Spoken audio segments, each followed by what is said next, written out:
Hello.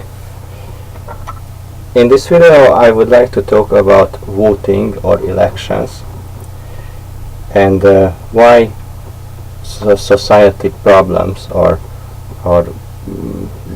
problems in groups are decided in democracy by voting. It's not a big idea if I say that there are sometimes problems or situations that cannot be evaluated in complete details. This in RRP in the presented paradigm is the case when cognitive schema or subsystem that is perceived on the surface has in like a iceberg has in below it a very complex structure, and this structure cannot be seen in the very beginning. Now these are different layers of the problem in question, and as you can see, it is in many cases visualized by a pyramid. But I think it's more correct to show it with Venn diagrams. When information as inputs arrive to this big diagram, as this is the big system, and within this system we can find some subsystems that are somehow connected, and these subsystems are built by smaller subsystems. So this level is this, and these small parts are these layers of the same problem. And as from previous presentations you all know, this information enter in this subsystem or directly in this one, and based on the pattern how they are connected, they spread around and they are transformed, and they produce an output that the bigger environment decides whether it will be a good output or not a good output or a bad output. Good output meaning that this system will survive, bad output, this system will die. Or at least the indicator level, what is the level of adaptivity, how well this system adapts, is increasing in case of good outputs and is decreasing in case of bad outputs. In this story is nothing new compared to my previous videos, but how comes voting in the picture? When we take a society, a state, and this state is built by unique people, and this state has different options how to develop further, how to arrange its inner structure, that what is inside this, because we from previous videos you know that there are connections in between these people or these subsystems, and based on that the environment, say the other countries around, if this is a country, or the resources, the energy, and the other resources found on the territory of this country are the inputs, and they are producing this whole state is producing a kind of output. Machines, different products, cosmetics, whatever, services. And if these connections change in a different pattern, the output will be also different. So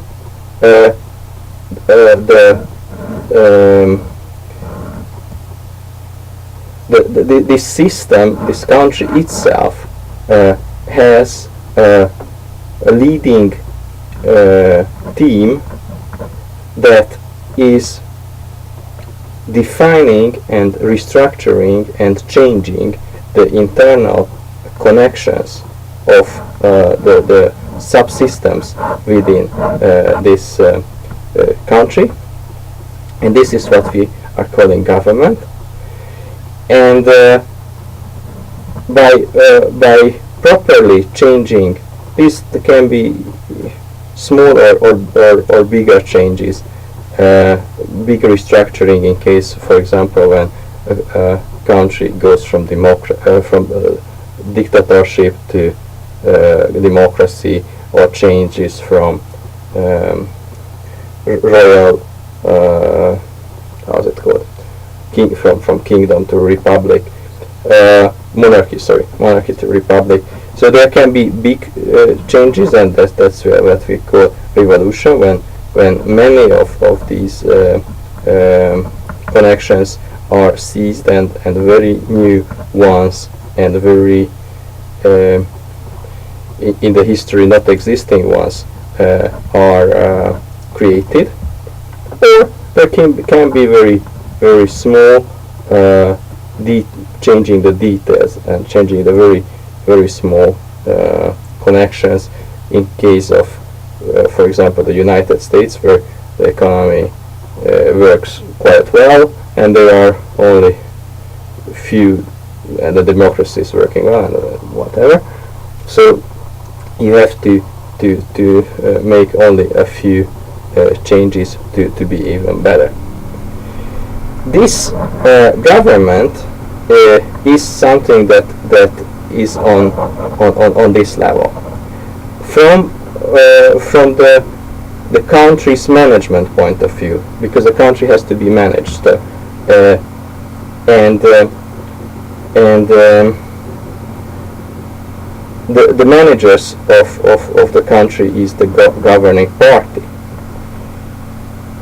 But which party, from if you are lucky to live in a democracy, there are many alternatives to choose from, and which party should define, should manage these changes. The changes itself will be done by these persons, and of course by some system level power sources like police and law system, by laws and parliament and whatever, but is managed by this team.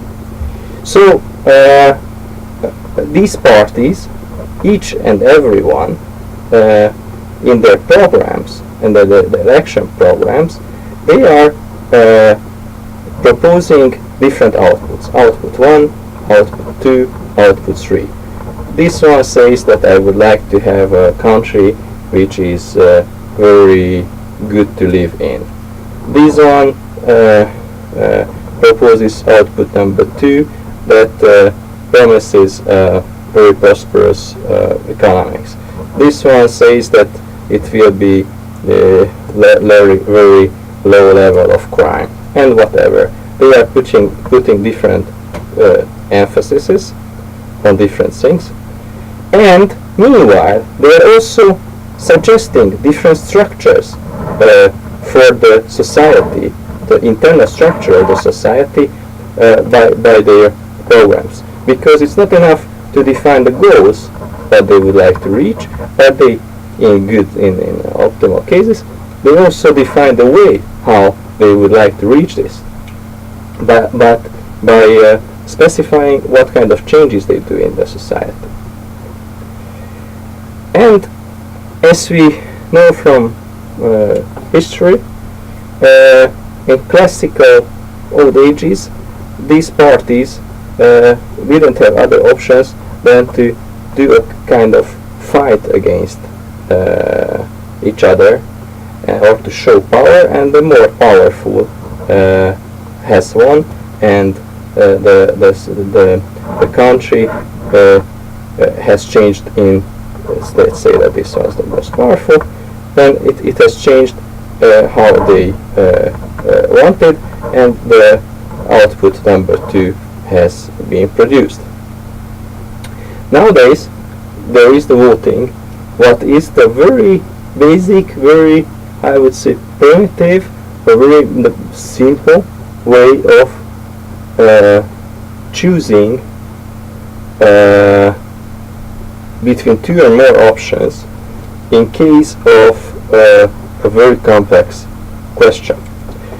Because it's not very difficult to see that societies, this is a society, a society's very many complex links that they have between them or among themselves, among their subsystems, is such kind of very complex question that nobody, not each and every person, and for sure not everybody, can have a clear picture that the suggested solution and the output will be a viable and an optimal strategy to make these changes within the country. So, as the question itself is maybe more complex than the majority of the people can even understand and even see it in the details. They have to choose a solution that provides a good enough and acceptable way of choosing in between these many alternatives. So, what happens in case of voting? There are different topics, like the healthcare, army, business, whatever, educational system, and in these cases each party provides a plus or minus answer, or even if not plus or minus, so not a two options, but a limited, very limited. They choose from very limited, maybe maximum 4 answers. So the whole political programs of different parties is split in a limited number of topics, say maybe 10 or 15, like different areas, different subsystems of the society, like the education, army, and so on. And in each case of topics, there are maybe maximum 4 different alternatives. And each party is putting somewhere an X, saying that in this topic I am voting on this one, or I will do this one, in this topic I will do this one, and so on. So the question has been simplified to maybe maximum 40 combinations or the combination of 40 different units or topics or results, and these results are sub-outputs of this O2, O3, O1 as subsystems. These are subsystems of this big one. This output is a sub-output of this big O. This one, sorry. It's simplified. And then comes a kind of like a battle.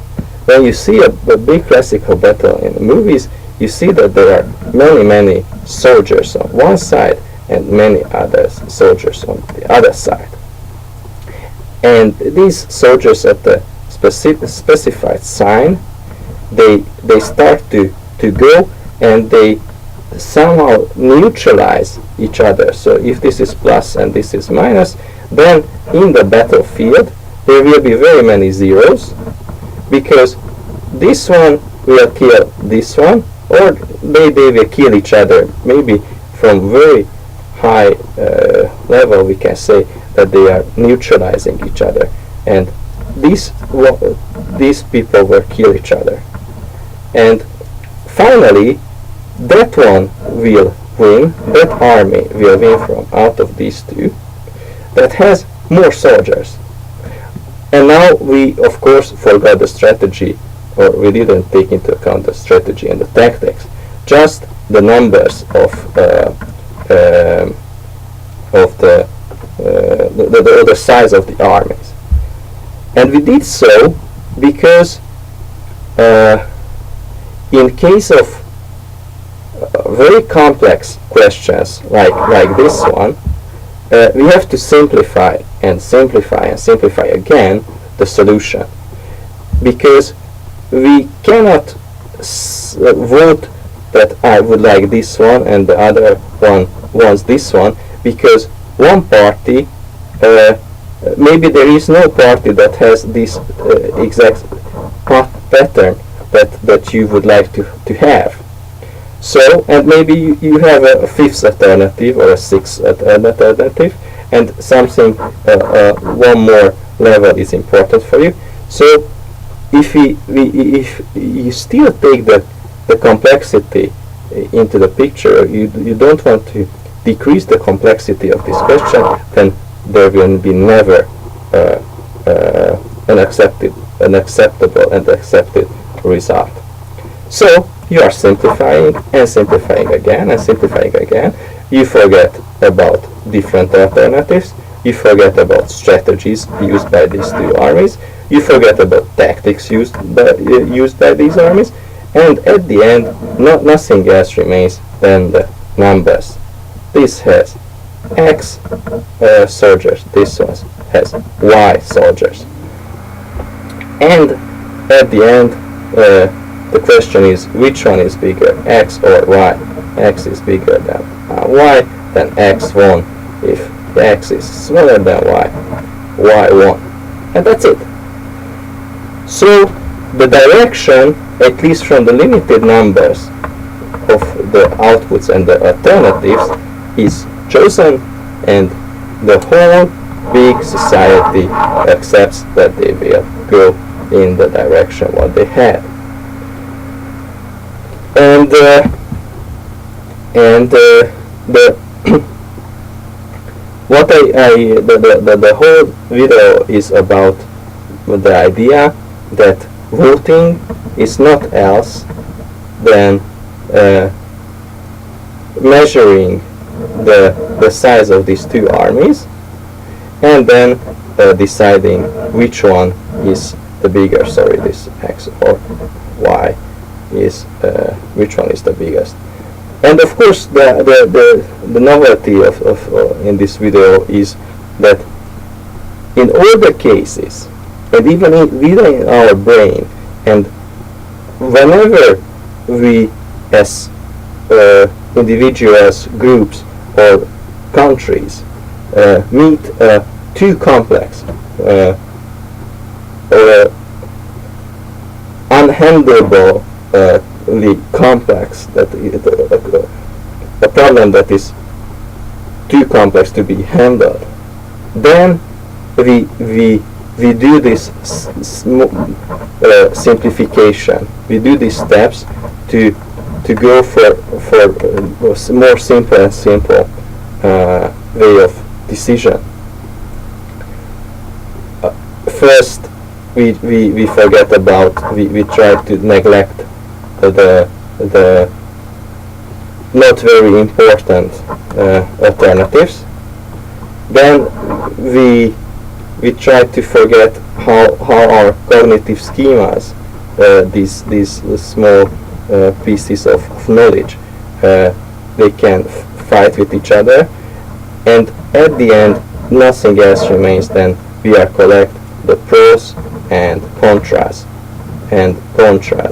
that is in a case of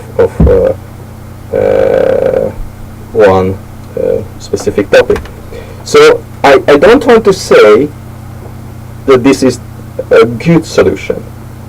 This is the pseudo-optimal solution. It's something that we can accept if we have no other choice. This won't lead to an optimal output.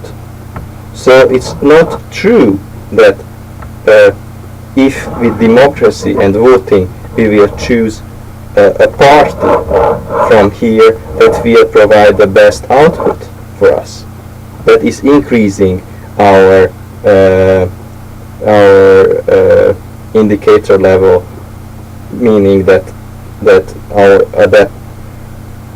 ability to adapt is increasing. It just means that all these people, in best case, all these people within the country, like a strong magnet that is making an order within a metal, is lining up the people's effort in the same direction, and at least the system, what is the same as here, will go in the will have a solution, or will have a concept at least, based on what its subsystems will work in a cooperative way in the same direction. And it's absolutely okay to have, before voting, like in a metal, before meeting a magnet, different spins and different directions of these mini magnets. But when the magnet has come and the magnet shows a direction, then this one should come up, because it's not very difficult to accept and understand that a system where there is no accepted direction, this one is good, or this one is good, or this one is good, which direction should we go, is inferior to a system that has an accepted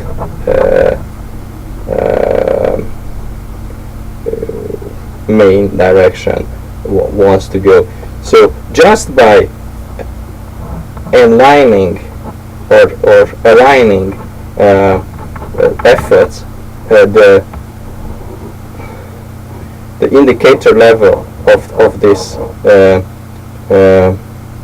system has increased significantly compared to this one. So if these are two different countries, or these are two different systems, and they fight with each other, I'm sure that this one will win, because it's homogeneous and can focus on the same goals, and it's more powerful than this one that is maybe just moving around the same point, while this one is moving with a speed against maybe a competing system, and you can take this and this system as two individuals or two countries or two armies, whatever. Thank you for your attention.